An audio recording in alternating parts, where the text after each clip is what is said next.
Okay, this is our engine startup on our 944 spec race car, take 3. So first thing we're going to do is fire up the main power, which we have. Turn on ignition power, which we have.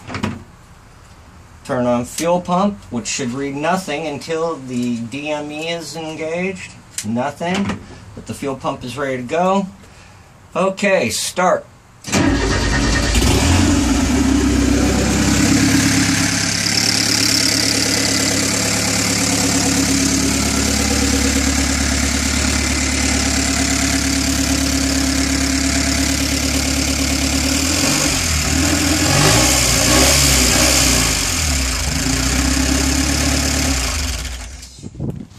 Well, there we go. It starts. Yay!